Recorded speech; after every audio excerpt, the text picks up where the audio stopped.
Good morning, Absheni, Dumelang, Sanbonani to everybody. Kamalam Ntsiki Mazwai. Welcome to Conversations with Ntsiki Mazwai. Um, what date is it today? Let us see. It is the 17th of May, 2020. We're on episode 10. We are on episode 10. Well done for sticking it through. Last week's one did really badly, guys. What's happening? Do we need to change format?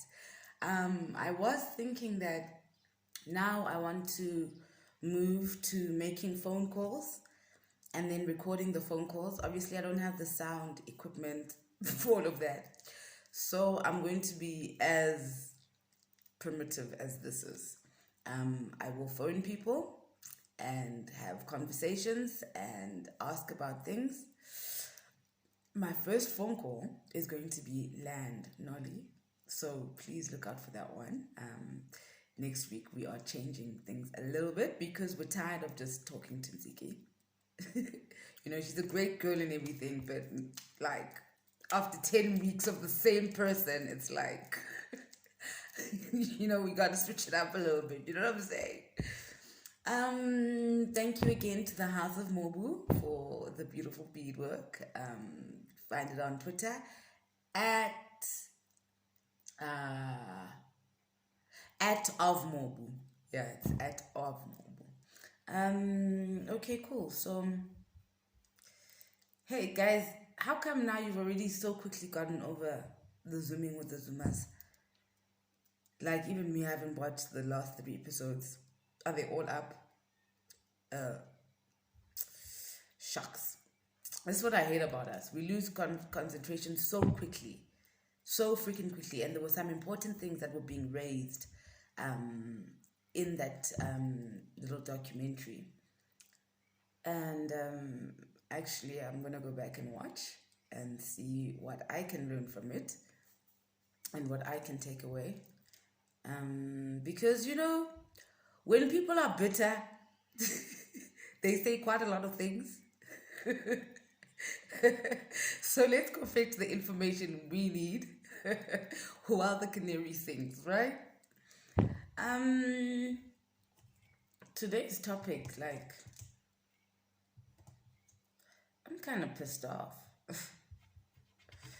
I'm kind of pissed off because I am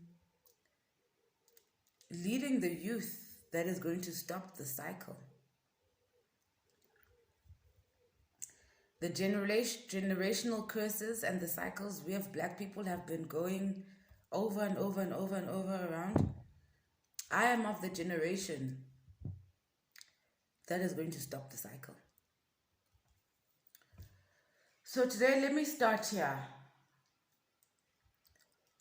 When God, Amata, Mudim, created the world, she put everything that we need on here. We are nature. We are part of the trees. We're part of the animals. We are part of Mvelingangi's creation. And when Mvelingangi created this beautiful world, planet, she was like, I'm going to make a human being and put everything that the human being needs in this planet and just watch how the human being evolves. And true to God, yes, we've evolved. We were like, oh, cool, we can turn this to this, turn this. I mean, with our mining, you can see that we turn like just raw material to like amazing things that we use. So as human beings, we're very clever, We've got this mind that was given to us and this free will. So Amata made everything and made everything that's going to heal us on this planet. Everything that is going to heal us is in the trees and is in the plants. The word imiti or umuti, when you take away the stigma, just means tree. Umti, tree. Imiti, trees. It's nothing dark. It's nothing evil. It's nothing scary. It just means trees. So our ancient Africans were like, oh no, to heal ourselves, we use trees. Imiti.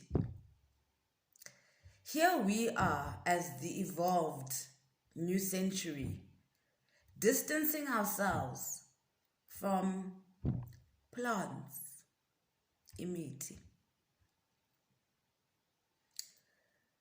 So, my thing this morning is about who is the World Health Organization and why do they have so much power over us and our health and our bodies? Who elected them? Who put them in power? Who chose them? Who are they? And why do they have so much power over us? I did a bit of research, right? And I found that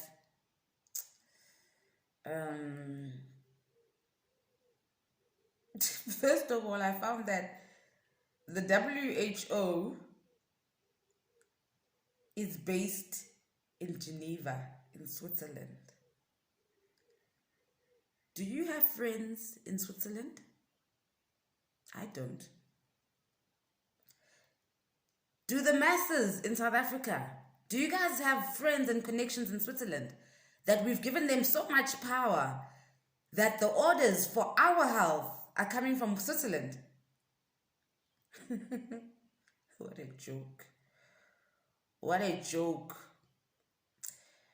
Okay, so it was formed in Bo 19 Manmang.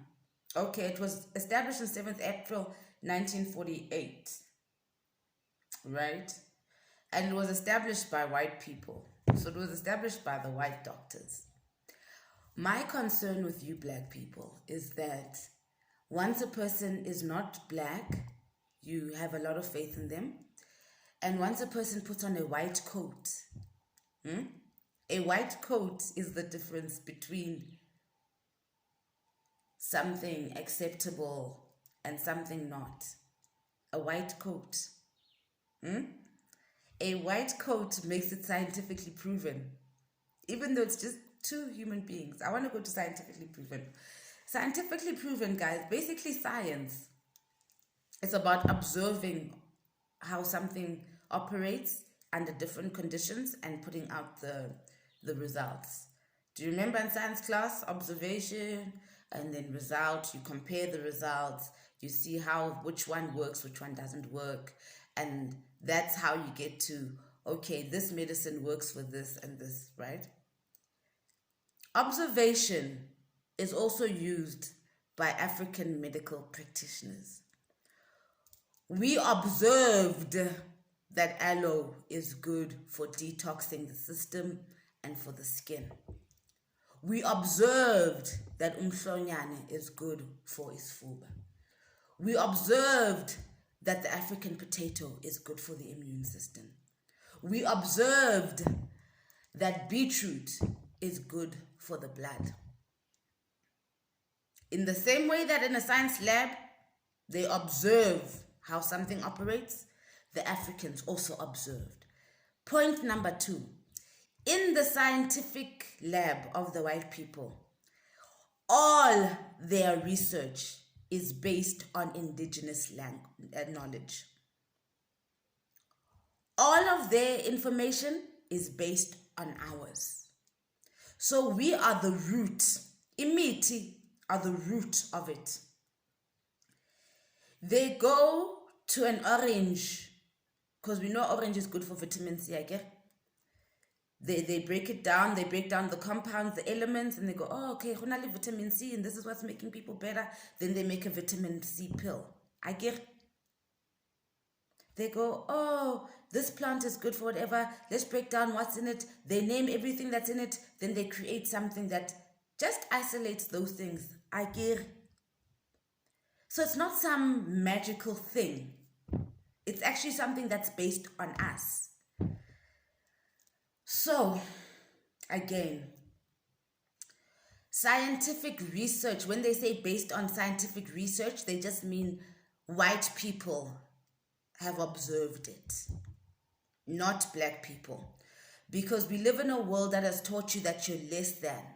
So you as an African, when you do your observation and results, it doesn't get called scientific research, although they're copying it, which shows that your one is superior to what they're doing, right?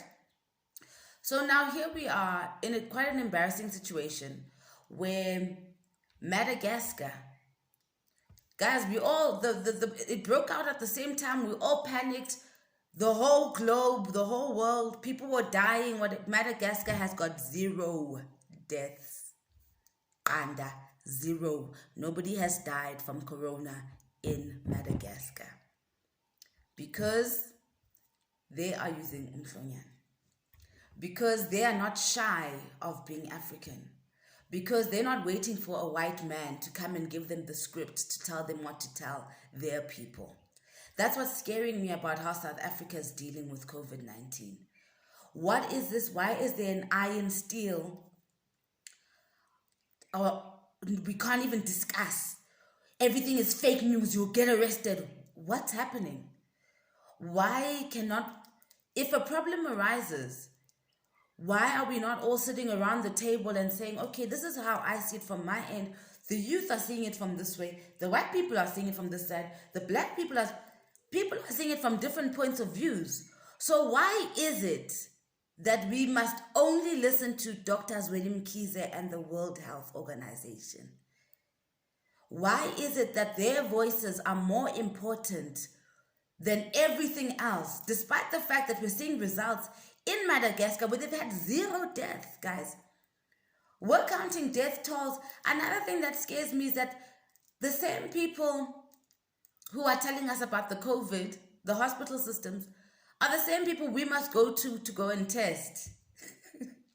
So these testing packages from outside, we don't even know what they've got in them.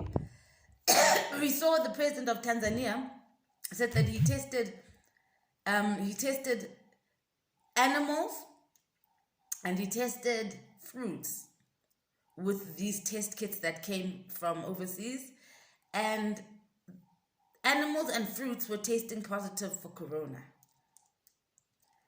So here we are, trusting this World Health Organization, coming with these test kits that are even making fruits and vegetables positive with this disease.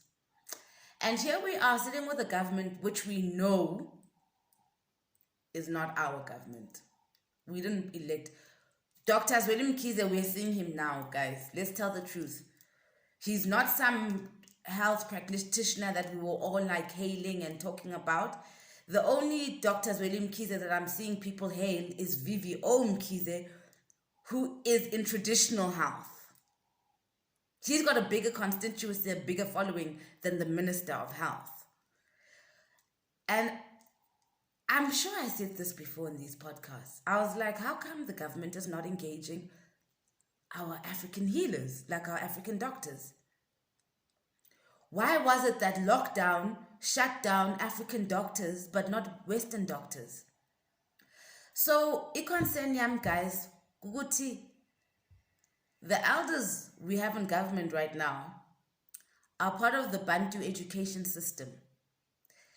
And they went through a lot of trauma, psychological, emotional, physical trauma during the struggle, where white people overpowered them and ingrained it in their minds that they are superior. We're the new generation. We went to school with white people, so asibasabi, guys. It's not the same level. We know their strengths, we know their weaknesses, and asibasabi, guys. And after going to these fancy private schools, I'm going to the imiti, because I've realized that indigenous knowledge systems are actually a little bit more sophisticated than the Western systems. The Western systems are just not telling you their faults. They always go, yo, imiti, this, they tried to do muti, but it didn't work, and this, but they don't say, oh my God, I went to the hospital and they diagnosed this and it was a misdiagnosis. I've got a grandmother who, they fucked up her eyes. They diagnosed her with one thing and it's another thing, and now she's got gray eyes. I have got a relative where they told her she can't have children. Her womb is a mess. These are the Western doctors in the white coats. Her womb, the person's on their second baby now. Because they were like, actually, no, wait. I'm not sure about this. So we're not getting stories of the Western medical fuck-ups. Right? And yet, something I noticed in human trafficking, guys, Black people are the most vulnerable because we've got the strongest bodies, the strongest organs. You can research this. We're the most vulnerable to human trafficking. We've got the strongest organs, and they use our bodies. In America, this is a huge issue. So we've got the strongest bodies. And in America, it's those guys from Nigeria and from West Africa. We know that. And we know that they use their mutis, right? So, ta-da, ha. We've got the strongest bodies, the strongest organs. We're using the muti the most. 70% of our population uses umuti, guys. So this heavy reliance on the West is scaring me a bit.